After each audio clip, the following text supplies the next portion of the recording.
Hi guys! Kailangan gumawa daw ako ng 7 videos. Pangatlo pa lang to for the day. Hindi ko pa na-upload yung pangalawa ko. Yung kanina na-upload ko na. Yung pangalawa, stay muna. Itong pangatlo. Linis-linis muna ako. Ayan guys, tutula ko itong aking katera. Itatakip ko doon sa bintana na yun.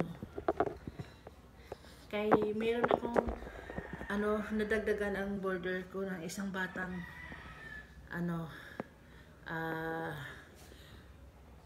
inampon at pinapakain ng border kong couple.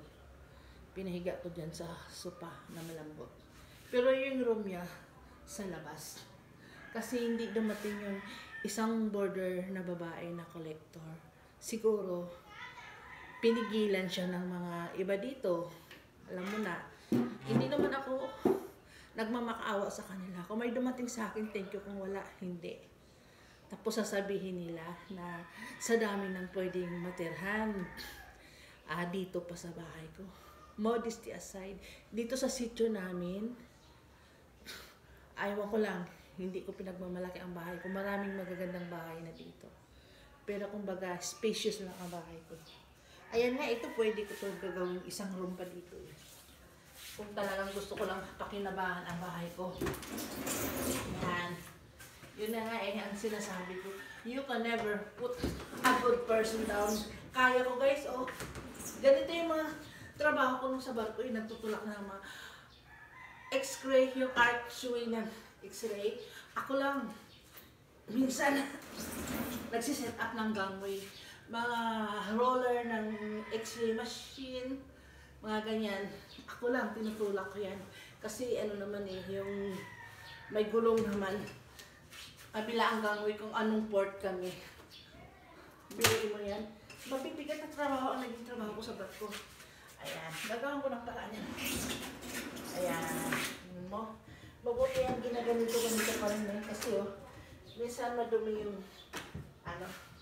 yung may bakat. So, yan guys.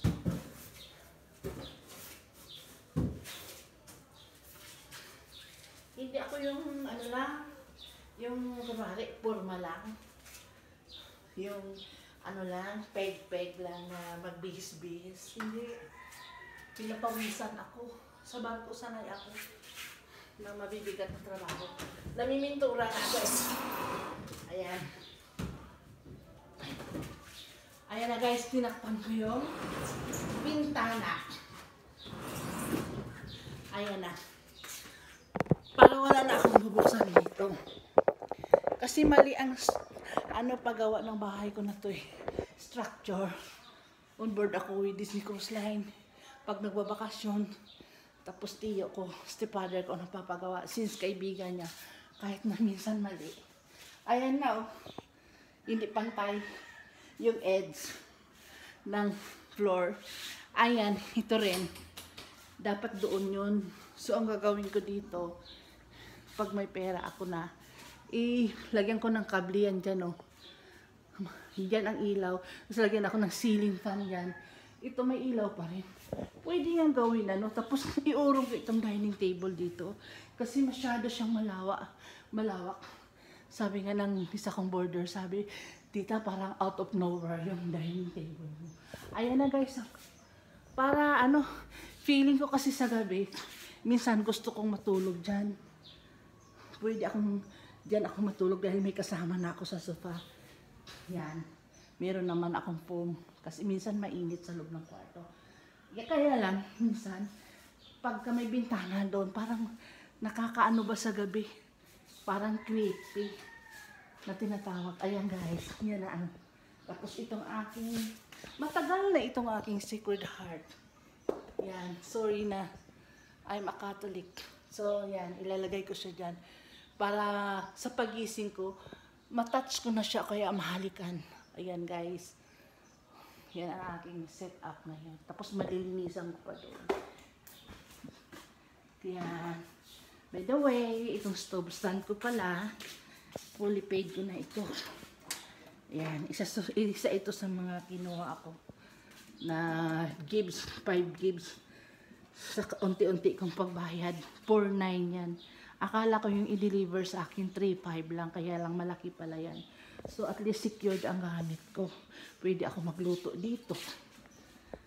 Tapos ito naman, pwede ko rin paupahan, paayos ko lang yung bubong.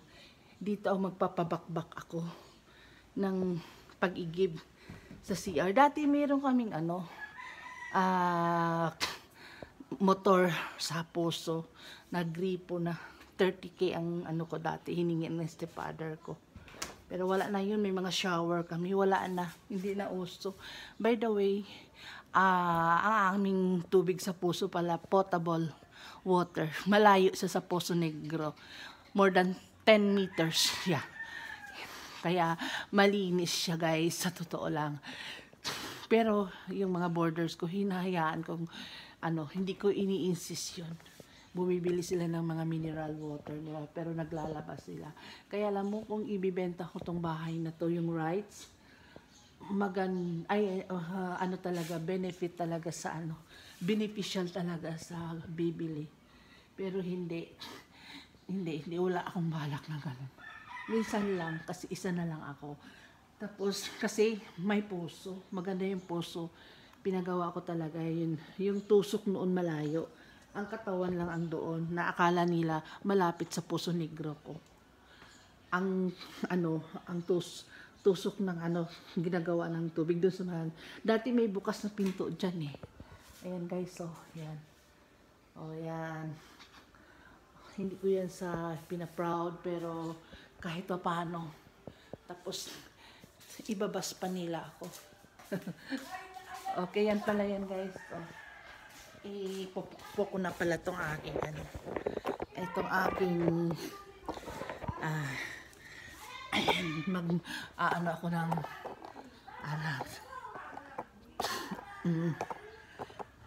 panday din ako sa barko eh. Minsan.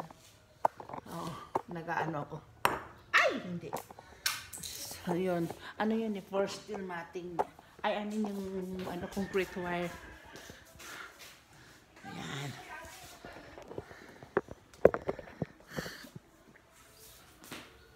Ihahangkos ito ko yung heart ko.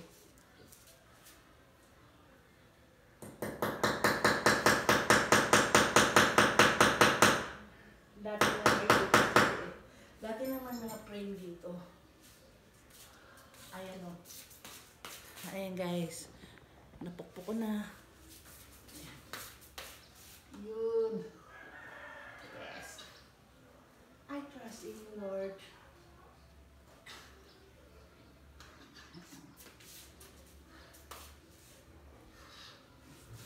Ayan. Ina-acknowledge ko talaga si Sacred Heart of Jesus. Dapat meron tayong tamang pagkakakilanlan between the Father, Almighty Father, and the Lord Jesus. Ang Almighty Father, siya yung pinakamakapangyarihan sa lahat. Ang Father ni Jesus Christ na nagpadala sa kanya sa lupa. Ever since na nandiyan na si Jesus Christ, siya ang Alpha Omega, na pinadala siya ng the Father sa pamamagitan ng isang tao, ni Mother Mary, na ang sino mang lumapit sa kanya, kumikilala sa Diyos Ama. Gusto ng Diyos Ama na mapalapit ang tao sa kanya. Siya yung ating the way, the light, and the truth. So in-acknowledge ko yun. Naniniwala ako sa pictures kasi talagang totoong nag-exist. Hindi ang gawa-gawa ng tao, talagang nag-exist siya sa lupa. Sila ni Mama Mary, yan, at saka yung mga saints na humaharap para sa atin, na naglingkod sa Panginoon. So, itatouch ko yung Catholic side para maano nyo rin. Hindi kami yung nagsasamba sa Diyos-Diyosan o idols. Yan ay mga larawan nila. Kung pinapahalaga natin ang larawan ng ating parents, more sa kay Mama Mary at sa kay Lord Jesus. So, yan ang practice ko. Every morning, kinikiss ko siya. Niniwala ako. At saka, sa Last Supper, Yan. Meron ako niyan. Pagka kukuha rin ako ng malaki talaga. Bless ko siya sa pare. Yan. At saka, ayan na guys pala. Oh. Yan. Sacred Heart of Jesus, I trust in the divine mercy. Ayan guys. Yan na ngayon guys. Oh. Pwede na nga ako. Ayan, nagsasaing ako. Nasira na to. Matagal na to. 2017 pa tong rice cooker na binili ng anak ko. Kasi yung dala ko noon, nagbablog ako. Ayan o. Ayan na o. Para hindi mahadlokan si kay hambal niya ng